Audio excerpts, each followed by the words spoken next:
예수께서 즉시 제자들을 재촉하사 자기가 무리를 보내는 동안에 배를 타고 앞서 건너편으로 가게 하시고 무리를 보내신 후에 기도하러 따로 산에 올라가시니라. 저물매 거기 혼자 계시더니 배가 이미 육지에서 술이나 떠나서 바람이 거스름으로 물결로 말미암아 고난을 당하더라. 밤사경에 예수께서 바다 위로 걸어서 제자들에게 오시니 제자들이 그가 바다 위로 걸어오심을 보고 놀라 유령이라 하며 무서워하여 소리 지르거늘 예수께서 즉시 이르시되 안심하라 나니 두려워하지 말라. 베드로가 대답하여 이르되 주여 만일 주님이시거든 나를 명하사 물 위로 오라 하소서 하니 오라 하시니 베드로가 배에서 내려 물 위로 걸어서 예수께로 가되 바람을 보고 무서워 빠져가는지라 소리질러 이르되 주여 나를 구원하소서 하니 예수께서 즉시 손을 내밀어 그를 붙잡으시며 이르시되 믿음이 작은 자여 왜 의심하였느냐 하시고 배에 함께 오르매 바람이 그치는지라. 배에 있는 사람들이 예수께 절하며 이르되 진실로 하나님의 아들이로소이다 하더라. 아멘. 저는 한번 중국을 여행하면서 중국 사람들이 지금도 일본 사람들을 엄청나게 싫어한다는 사실을 알게 되었습니다. 한국 사람만 일본을 싫어하는 줄 알았는데 그 이상으로 중국 사람들도 일본을 싫어한다고 하는 사실을 알게 된 것입니다.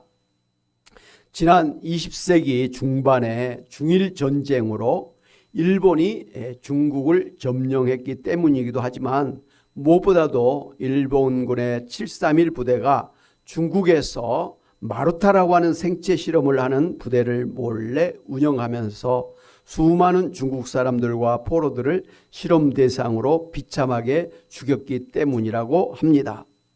그래서 일본이 1945년 8월 15일에 항복선을 한 후에 중국 정부는 일본의 흔적을 지워버리려고 일본식 건물을 다 철거해버리고 그 자리에 중국식 집을 지을 정도로 일본을 미워하고 있는 것을 알 수가 있었습니다. 그런데 그 마루타라고 하는 실험 중에는 독극물 실험 같은 종류도 있었는데 실험 대상자들을 한 줄로 세워놓고 차례대로 실험실 방에 들어가게 하고 주사를 주입하는 과정을 바깥에서 다 보도록 한 것입니다. 그러니까 독극물을 어느 정도 넣었을 때 어떤 반응을 하고 어느 정도 넣으면 치사량이 되는지 그 반응들을 그리고 결과들을 이제 실험하는 그런 것들이었습니다. 그래서 앞에 사람이 이제 독극물 주입을 하였을 때 당연히 악 소리를 지르면서 몸을 삐틀고 그리고 피를 토하면서 죽어가는 모습을 본 사람들은 얼굴이 하얗게 질 정도로 두려움에 떨게 되었습니다. 그런 다음에 다음 사람을 실험실에 놓고 주사기를 들어서 주입을 했을 때도 마찬가지로 악소리를 지르고 온몸을 삐틀고 피를 토하더니 얼마 후에 죽고 말았습니다. 그런데 그때 실험을 하고 있던 일본 군인들과 의사들이 깜짝 놀랐습니다. 왜냐하면 그 사람에게 주입했던 것은 독극물이 아니라 그냥 식염수였기 때문이었습니다. 그래서 왜 이 사람이 독극물을 주입한 사람과 똑같은 반응을 보이면서 죽었을까를 연구한 결과 이 사람은 앞에 사람이 독극물 주사를 맞은 후에 발악을 하면서 피를 토하면서 죽는 모습을 지켜보면서 자기도 저 주사를 맞으면 똑같이 죽겠구나 하는 두려움과 공포에 휩싸였던 것입니다. 그 두려움과 공포로 자기 몸이 스스로 반응을 해서 결국 발작을 하면서 피를 토하면서 죽게 만들었다고 하는 결론을 내리게 되었습니다. 그래서 두려움이 사람을 병들게도 하고 심지어 죽게도 만든다는 것을 알게 된 것입니다. 그래서 어떠한 경우에도 두려움을 떨쳐버리는 것이 중요하다고 하는 사실을 깨닫게 된 것입니다. 그래서 우리 속담에 호랑이한테 물려가도 정신만 차리면 산다는 말이 있는 것입니다. 오늘 성경에 보면 오병이어의 기적을 체험한 제자들이 배를 타고 갈릴리 바다를 건너가고 있을 때 갑자기 광풍이 불어서 배가 심하게 흔들리면서 곧 뒤집혀 죽을 것 같은 두려움에 휩싸이게 됐습니다.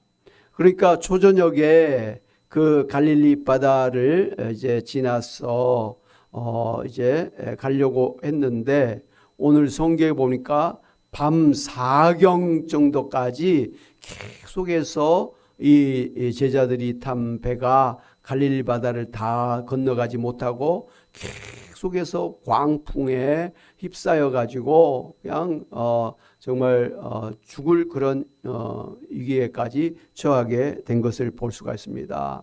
잠깐만 그래도 아마 토하고 난리 났을 것입니다. 혼비백산했을 것입니다. 그런데 벌써 뭐 밤 4경이라면 새벽 3시에서 6시 경을 이야기하거든요. 그러니까 뭐 한 8시간 뭐 예를 들면 많으면 9시간 뭐 이 시간 동안 계속해서 바다 한가운데서 그렇게 위험한 그런 일을 당하고 있었으니 얼마나 지치고 힘들고 두려움에 쌓였을까 우리가 생각할 수가 있습니다. 그런데 이제 산 위에 혼자 올라가셔서 기도를 하고 계시던 예수님이 바다에서 이렇게 제자들이 광풍에 휩싸여서 힘들어하는 것을 보게 되셨습니다. 그래서 예수님께서 이 밤 4경쯤에 산에서 내려와서 제자들에게 가는데 어떻게 가셨겠어요? 오늘 성경에 보니까 그 파도가 일렁거리는 그 갈릴리 바다를 예수님께서 그냥 걸어서 물 위를 걸어서 제자들이 있는 곳까지 오셨다라는 것입니다. 그래서 예수님이 제자들 있는 데를 쑥 지나가려고 하니까 그분이 예수님인 걸 몰랐던 제자들은 와 유령이다 하면서 무서워서 아주 두려움에 휩싸이게 됐습니다. 그렇지 않겠습니까? 그 뭐 귀신이나 뭐 유령이 아니면 뭐이 그렇게 물 위를 걸어올 수가 있겠습니까? 그러니까 막 기겁을 했던 거죠. 이제 지옥의 사자가 자기들 데리고 왔나 보다 아마 이런 생각까지 했을 것 같아요. 그때 예수님께서 두려워 말라 나니 안심하라 이렇게 말씀해 주셨습니다.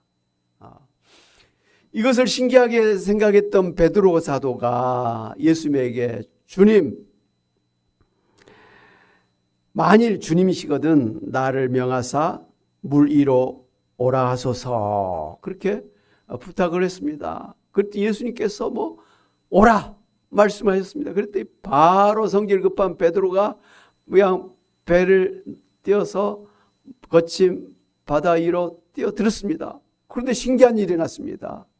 베드로도 예수님과 같이 물 위에 걸을 수가 있었던 것입니다. 할렐루야. 지금까지 역사상 물 위를 걸은 사람은 예수님밖에 없었습니다. 그리고 딱 한 사람 베드로도 잠깐 물 위를 걸었다고 하는 그런 기록을 남기게 되었습니다. 그런데 예수님을 바라보면서 물 위를 걸어가던 이 베드로가 갑자기 자기 발밑에 막 일렁거리는 파도를 보고 그 무서운 그 검은색의 그 깊은 바다를 보면서 두려움에 빠져가지고 그냥 쑥 물속에 빠져 들어갔습니다. 그때 주여 나를 살려주옵소서 나를 구원하옵소서 막 소리를 질렀더니 예수님께서 바로 그 순간 베드로의 손을 꽉 낚아채면서 빠져가던 베드로를 건져내어서 살려주셨습니다. 할렐루야. 예수님이 붙잡아주지 않았던 베드로는 그야말로 그냥 물속에 빠져서 익사할 뻔했습니다. 그리고는 예수님이 베드로와 함께 이제 배 위로 올라오셨습니다. 그랬더니 그동안 그렇게 난리치던 파도가 광풍이 잔잔해지면서 평안해지게 됐습니다. 할렐루야. 예.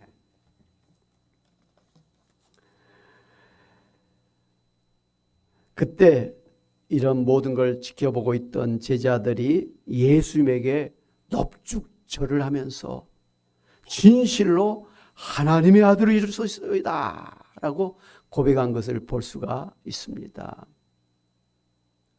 이 제자들은 방금 배 타기 전에 무슨 그런 일을 경험했습니까?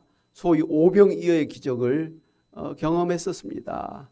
어린아이의 보리떡 5개와 물고기 2마리로 거의 2만 명이 되는 사람들이 먹고도 12바구니가 남을 정도로 아주 배부르게 먹은 그런 기적을 체험하게 되었습니다. 그러니까 제자들은 그 모습을 보면서 예수님이 도대체 어떤 분인가? 이 예수님은 보통 사람이 아니시구나. 아마 이런 생각을 했을 거예요.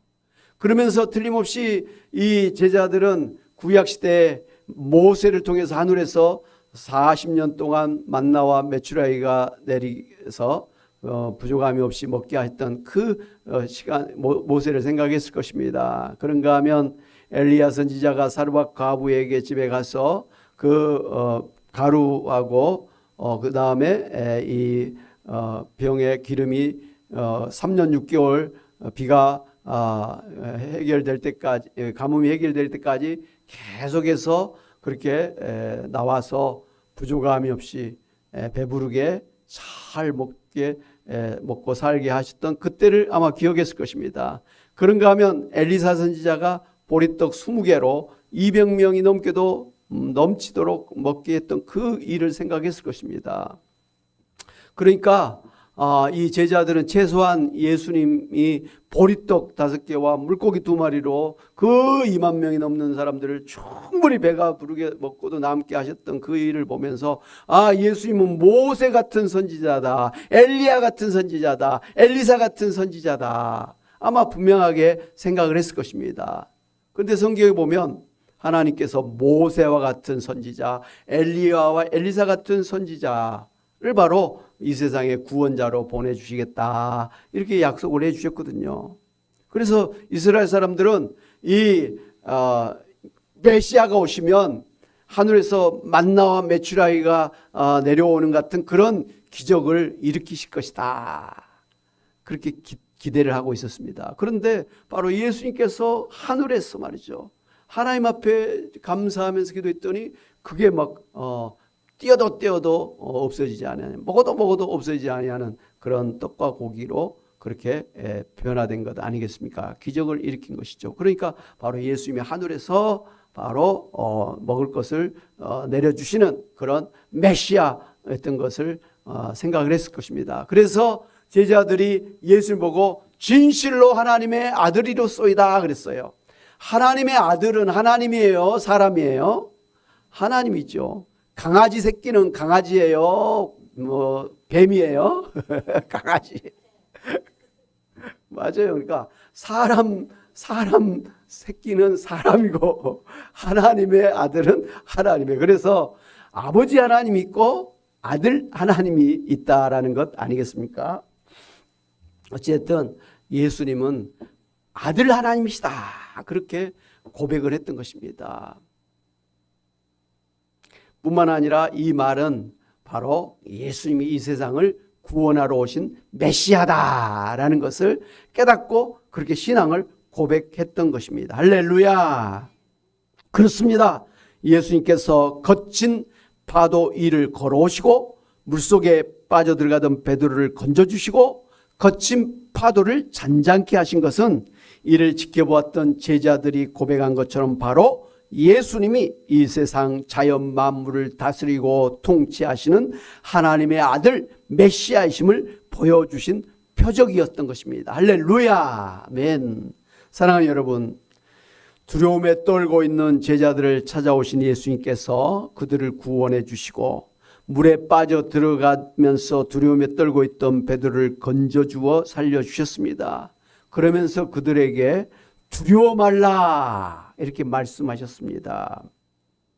예수님을 나를 구원하러 오신 구원자로 알고 거친 파도를 잔잔하게 하시고 물 위를 걸으시는 전지전능하신 하나님으로 알고 아무리 어려운 일을 당해도 두려워하지 말고 예수님을 믿기만 하라고 그렇게 말씀하신 것입니다. 베드로도 처음에 예수님을 믿고 예수님을 바라보면서 물 위를 걷는 기적을 그렇게 체험할 수가 있었습니다. 그런데 중간에 중간에 발밑에 일렁거리는 파도를 보고 갑자기 두려움이 생기면서 물속에 빠져 들어갔던 것은 그가 중간에 예수님을 온전하게 믿지 못하고 의심하였기 때문이었습니다. 예수님께서 그렇게 말씀하셨지 않습니까? 믿음이 작은 자에 왜 의심하였느냐? 믿었어. 예수님을 믿었는데 믿음이 작아졌다는 거예요. 순간적으로. 예수님에 대한 믿음은 작아지고 뭐에 대한 믿음이 커졌죠? 저 파도가 나를 삼킬 것이라는 믿음이 커버린 거예요. 그렇기 때문에 물속에 빠져 들어갔던 것이라고 예수님께서 말씀해 주신 것이죠. 만약에 믿음이 작아지지 아니하고 계속해서 믿음이 유지되거나 더 커졌다면, 그리고 나는 이 파도에 빠져 죽지 않을 것이다, 그렇게 의심을 하지 않았다고 한다면 베드로는 그 시간 파도 속에 빠져 들어가지를 않았을 것입니다. 그런데 의심한 거예요. 나 이러다가 죽겠네? 아니, 지금 자기로 하여금 무리를 걷게 하신 분이 누구예요? 예수님이잖아요. 그리고 그 옆에 지금 자기가 바라보고 가는 분이 누구예요? 예수님이잖아요. 그리고 예수님이 또 무리를 걸어오셨잖아요. 그러니까 자기 옆에 계시고 자기를 오라 하시고 또 먼저 그렇게 모범을 보여주신 예수님의 허락을 받고 지금 가고 있는데 왜 의심하였느냐는 거예요. 뭘 빠져 죽을 걸 걱정하느냐 이거예요. 이건 예수님에 대한 믿음이 적어졌기 때문에, 아니면 이 시간 아예 믿음이 없어졌기 때문일 거예요. 그러니까 우리가 신앙생활을 하다 보면 우리가 당연히 예수 믿지요. 당연히 예수 믿습니다. 그런데 어떤 때 정말 큰 문제가 생길 때는 믿음이 적어진단 말이에요. 그리고 의심한단 말이에요. 예수 믿으면 구원받는다. 예수 믿으면 병을 치료받는다. 기적을 체험하게 된다. 하나님께서 오히려 그 고난을 통해서 더 성숙한 신앙으로 연단시켜 주신다. 결과는 합력해서 선을 이루어 주신다. 복이 되게 하신다. 그렇게 예수님께서 말씀하셨는데 그 어려운 일 당하면 그게 싹 없어지는 거예요. 한마디로 믿음이 싹 없어지는 거예요. 믿음이 없는 자리에 무엇이 들어옵니까? 의심이 들어오는 거예요. 두려움이 생기는 거예요. 괜히 교회가 미워요. 괜히 목사님이 싫어요. 언제 목사님이 병을 줬습니까? 근데 왜 병이 생기면 목사님을 미워하냐고요? 왜 교회를 미워하냐고요? 조금 힘들면 시험 들어가고 교회를 안 나와버려. 교회가 그렇게 했습니까? 자기가 의심한 거예요. 자기가. 믿어야죠. 이 교회에 나올 때 목사 보고 왔습니까? 권사님 보고 왔습니까? 누구 보고 나오셨어요, 여러분? 예수님 보고 나오시잖아요. 예수님을 계속 봐야지. 왜 자기랑 똑같은 죄인인데 조금 좀 차이는 있겠죠. 좀 큰 죄인, 좀 작은 차이, 죄인은 그런 사람들을 보면서 왜 시험 드냐고요. 사람 보고 교회 다니면 여러분 시험 듭니다. 그러면 어떤 일이 생기냐? 의심하게 되는 거예요. 누구를 의심해요? 예수님을 의심하게 되는 거예요. 그래서 떠나요. 그런 일이 참 많이 있지 않습니까? 물론 저는 목회자로서 그렇게 의심하기까지 되도록 제대로 섬기지 못한 목사의 불찰이라고 생각하면서 그런 일이 있을 때마다 저 자신을 돌아보고 반성도 많이 하고 또 회개도 하고 더 열심히 해야겠다 이런 다짐도 합니다. 그러나 그게 제가 그렇게 한다고 해서 될 일이 아니잖아요. 그것은 오로지 여러분의 몫이에요. 바라볼 분을 끝까지 바라봐야죠. 왜 거친 파도를 주변에 막 그 소리 나고 막 그 일렁거리는 그런 것들을 바라보면서 의심하고 시험에 드느냐 이거예요. 그럼 신앙생활 제대로 하기 어렵습니다. 여러분 끝까지 예수님 잘 믿고 천국까지 평안하게 가셔야 되지 않겠습니까? 그러려면요, 여러분 끝까지 여러분에게 오라고 하신 예수님을 바라보시기를 바랍니다. 절대로 예수님을 여러분의 시선에서 놓치면 안 됩니다. 예수님을 바라보는 것을 놓치면 대신에 누구를 바라보냐면 목사가 보이는 거예요. 옆에 사람이 보이는 거예요. 옆에 사람들의 허물과 잘못과 죄가 보이는 거예요. 그러면 그거에 대해서 이제 힘들어지는 거죠. 시험 드는 거예요. 근데 딱 한 사람만 그러면 그 사람만 회개하면 되는데 가만히 보니까 이쪽도 저쪽도 저 너머도 이 너머도 그러고 있는 거예요. 그러면 안 되죠. 그래서 정말 오늘 우리 예수님 믿는다고 하는 성도들이 이 베드로와 같이 좀 중간에 의심이 생기고 믿음이 적어져 가지고 이렇게 물속에 빠져들어가는 그런 일들이 참 많구나. 이게 딱 한 사람에게만 있는 게 아니라 우리 모두에게 다 해당되는 일이구나. 그러니까 그럴 때 예수님께서 뭐라 그러십니까? 왜 믿음이 적어졌느냐? 왜 의심하느냐라고 지적을 하시는 거예요. 그러니까 원인은 의심했기 때문에, 믿음이 적어졌기 때문이에요. 누구에 대한 믿음? 예수님에 대한 믿음이 적어졌기 때문이라는 거예요. 거꾸로 하면 예수님을 잘 믿으면, 예수님을 의심하지 아니하면 어떠한 그 힘들게 하는 파도, 무섭게 다가오는 그런 걸지라도 다 그 일을 걸으면서 평안하게 갈 수 있다, 이 말씀입니다. 힘들고 어려울 때 여러분 다른 사람 바라보지 마세요. 우리는 내가 좀 잘못하면 다른 사람 탓으로 돌리려고 하는 아주 못된 그런 죄성이 있어요. 예를 들면 남편이 힘들면 괜히 애꿎은 부인을 갖다가 미워하고, 부인이 조금 힘들면 괜히 열심히 말이죠 일하고 있는 남편을 미워해. 내가 당신을 잘못 만나고 내가 이렇게 됐다라고 해. 아니 그 처음부터 이쁜 좋은 남자를 만나지. 사람 보고 그렇게 되면 다 이렇게 불평, 불만, 원망하면서 미워하게 되는 거예요. 왜? 내 힘든 것을 내 잘못으로, 내 죄로만 생각하면 억울하잖아요. 그러니까 누군가에게는 그것을 탓을 돌려야만 직성이 풀리는 거거든요. 근데 그게 아니잖아요. 오로지 내 몫이에요. 내 스스로는 그걸 해결할 수가 없어요. 그래서 누구를 바라봐야 된다고요? 예수님을 바라보는 거예요. 이렇게 물속에 빠져가는 베드로에게 예수님이 분명하게 해결책을 주셨어요. 너는 나를 더 잘 믿어라. 너는 나를 의심하지 말아라. 그게 해결책이에요. 물속에 빠져들어가지 않은 해결책, 물속에 빠져들어갔다도 나오는 해결책. 누구를 믿어? 예수 믿어. 누구를 의심하지 말아요? 예수님을 의심하지 말라는 거예요. 주변에 다른 사람은 필요 없어요. 물론 좀 잘해주면 고맙고, 못해주면 또 뭐 다 그렇지 뭐. 언제는 잘해줬나? 뭐 이런 생각하면 되는 거예요. 내가 저 사람 때문에 지금까지 살았나? 예수님 때문에 살았지. 아멘? 그죠? 저도 짧은 인생을 살면서, 사람에 대해서 기대를 많이 하고 그러면 실망해요, 실망해. 근데 사람은 온전하지 않으니까 잘 해주다가도 어느 순간 말로 아니면 또 뭐로도 나를 힘들게 하잖아요. 잘 해주다가 한번 딱 나에게 서운하게 하고 실수하면 그때 딱 미운 마음이 생기고 관계 단절하고 끝나버리는 거예요. 이게 뭡니까? 그렇게 해서 마지막까지 내 옆에 남아있을 사람이 있어요, 없어요? 없어요. 부모님은 먼저 떠나버렸죠.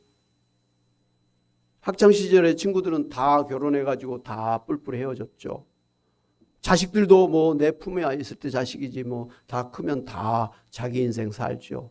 아무리 잘 키워도 장가가면 남이 돼버려요.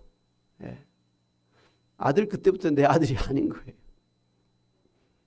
처갓집에 사이지. 억울하죠. 근데 또 딸 가진 부모 이유는 사이가 오잖아요. 쌤이죠. 아들만 있는 분들은 손해가 막심합니다. 실컷 고생해서 키워놨더니 남의 집에 보내고, 딸 가진 분은 고생시켰더니 나중에 또 한 사람을 데리고 오는 거예요. 좋은 일이죠. 저희 집은 아들만 셋이어서 미래가, 노후가 좀 불안합니다. 그러나 뭐 어쩔 겁니까? 각오해야죠. 다행히 셋째 아들이 딸 같은 역할을 해가지고 감사하죠. 사랑하는 여러분, 오늘 우리도 이런저런 일들, 힘든 일을 당해서 염려하고 두려워할 때가 많이 있습니다. 성경에 두려워하지 말라 하는 말이 365번이나 나온다고 했어요. 그 말은 우리의 매일의 삶에 두려움이 없는 날이 없다라는 뜻이죠. 그렇기 때문에 두려움에 휩싸이게 되면 사람이 위축이 돼요. 근육도 위축이 돼요. 심장도 쪼그라들어요. 그러다 되면 몸이 아파요. 그러다 몸이 아프면 병이 생겨요. 암의 제일 원인은 뭐라 그랬어요? 스트레스 쌓이면 그게 암이 되는 거예요. 그래서 결국 죽게도 되는 거예요. 뭐 때문이에요? 두려움 때문에. 염려, 걱정, 두려움이 결국은 사람을 죽이는 것이죠. 그래서 두려움이라는 건 백해무익하기 때문에 성경에서는 두려워하지 말라. 오늘 예수님도 두려워하지 말라. 우리에게 이렇게 말씀해 주신 것입니다.